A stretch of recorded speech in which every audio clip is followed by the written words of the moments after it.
పూలే front నుండి ఒక delegation అంతా కూడా పెద్దలు గౌరవనీయులు 45 సంవత్సరాలకు పైచిలకు మరి బీసీ ఉద్యమాలలో, బహుజనుల ఉద్యమాలలో, ప్రజాస్వామిక ఉద్యమాలలో అన్నిట్లో కూడా ఉమ్మడి ఆంధ్రప్రదేశ్ మొత్తం కూడా 50 మంది ప్రజలు గుర్తుపట్టేటటువంటి నాయకుడు గౌరవనీయులు పెద్దలు ఆర్ కృష్ణయ్య గారిని మరి మేమందరం కూడా యునైటెడ్ పూలే ఫ్రంట్ నుంచి, తెలంగాణ జాగృతి నుండి కలిసి వారి మద్దతు కోరడానికి ఇక్కడికి రావడం జరిగింది.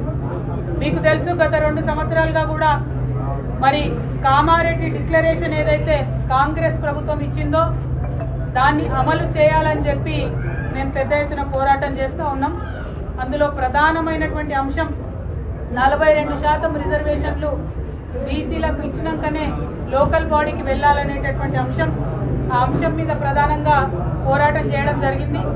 దాని ఫలితంగా అసెంబ్లీలో 2 బిల్లులు కూడా పెట్టి మరి పాస్ చేయడం జరిగింది.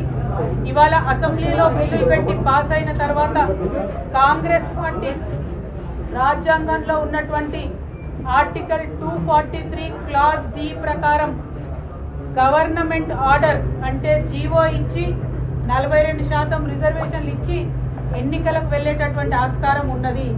కానీ ఇక్కడ ఉండేటటువంటి కాంగ్రెస్ ప్రభుత్వం తమ యొక్క బీసీల ప్రేమను కేవలం మాటల వరకే పరిమితం చేస్తూ చేతలలో చూపించకుండా, అవకాశం ఉండి కూడా మరి రిజర్వేషన్ కల్పించకుండా నెపం మొత్తం మేము బిల్లు పాస్ చేసినాం, రాష్ట్రపతి గారి దగ్గర పంపించినామని చెప్పి నెపమంతా కూడా రాష్ట్రపతి గారి మీద తోసేసి బీసీలకు రిజర్వేషన్ ఇవ్వకుండా ఎన్నికలకు వెళ్ళేటటువంటి ప్రణాళిక రచించడం చాలా శోచనీయం.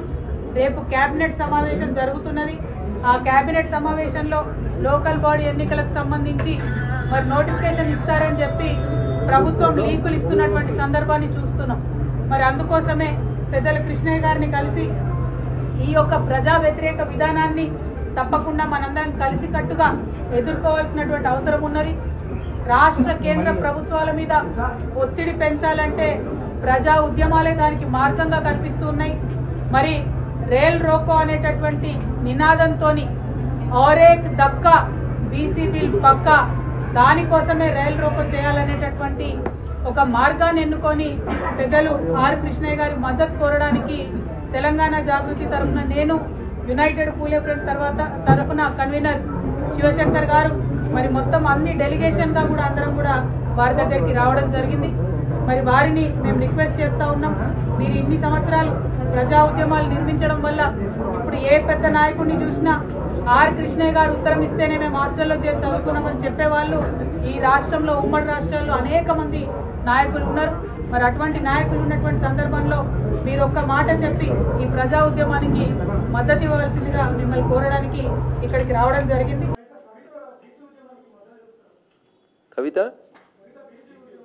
కవిత ఎవరు? కవిత బీసీయా? కవిత బీసీయా? ఎప్పుడైంది కవిత బీసీ? ఎల్పీ లీడర్ బీసీకి ఇవ్వమనుండ్రి, పార్టీ అధ్యక్ష పదవి బీసీకి ఇవ్వమనుండ్రి, పార్టీ వర్కింగ్ ప్రెసిడెంట్ బీసీకి ఇవ్వమనుండ్రి. 10 ఏళ్ళు మా నాయన ముఖ్యమంత్రి ఉన్నప్పుడు 50% బీసీలకు మంత్రి పదవి ఇవ్వలేదు, తప్పైందని చెంపలేసుకోమనుండ్రి. 10 ఏళ్ళు మేము అధికారం ఉన్నప్పుడు పూలే విగ్రహం అసెంబ్లీలో పెట్టలేకపోయినాం, తప్పైందని చెంపలేసుకోండ్రి. ఇచ్చిన 3 బీసీ మంత్రి పదవులలో ఒక బీసీ మంత్రిని రాత్రి వీకేసినాం, తప్పైందని చెప్పమనుండ్రి. చేసిన తప్పులన్నింటికి గన్ పార్క్ నుంచి అసెంబ్లీ దాకా పోయి ఏ అమరవీరుల స్తూపం నచ్చితే అమరవీరుల స్తూపం దగ్గర క్షమాపణ కోరుండ్రి. ఇలా కవితమ్మ వచ్చి బీసీలు అంటే అధికారంలో ఉన్న 10 ఏళ్ళు బీసీలు ఎందుకు గుర్తుకు రాలేదు? అవకాశం ఉన్న ప్రతి సందర్భంలో బీసీలని మీరు డౌన్ఫాల్ చేసి ఎల్పీ లీడర్ ఇయ్యరు, పార్టీ ప్రెసిడెంట్ ఇయ్యరు, వర్కింగ్ ప్రెసిడెంట్ ఇయ్యరు. ఏమిచ్చిరన్న వాళ్ళు? అధికారం అనుభవించే ప్రతిసారి మీరు అనుభవిస్తారు. అధికారం పోయిన తర్వాత బీసీ ఉద్యమాలంటే ఎట్లా ఎవరు నమ్ముతారు? అందుకని దయచేసి స్వామి వివేకానంద చెప్పినట్టు బోధించే కంటే ముందు ఆచరిస్తే మంచిదని మా చెల్లెకి నా సూచన.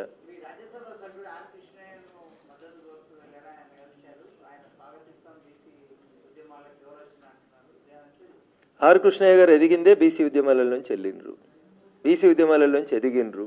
బీసీ ఉద్యమం అంటేనే ఆర్ కృష్ణయ్య అని ఉమ్మడి 2 రాష్ట్రాల లోపల ఒక పేరు తెచ్చుకున్నటువంటి వ్యక్తి వారు. బీసీ ఉద్యమానికి మద్దతు ఇస్తామని ఎవరు వచ్చినా వారు స్వాగతిస్తారు, మేము స్వాగతిస్తాం. మేమేమంటున్నాం? బీసీ రిజర్వేషన్ బిల్లులో మైనారిటీలకి మతపరమైనటువంటి రిజర్వేషన్లు కలిపిన బిల్లు పెట్టిండ్రు కాబట్టి మేము దాన్ని సపోర్ట్ చేయలేము అని చెప్తున్నాం. మీరు మతపరమైనటువంటి రిజర్వేషన్లను తొలగిస్తే భారత ప్రభుత్వం డెఫినెట్గా పార్లమెంట్లో చర్చకు పెడితే తీసుకుంటుంది.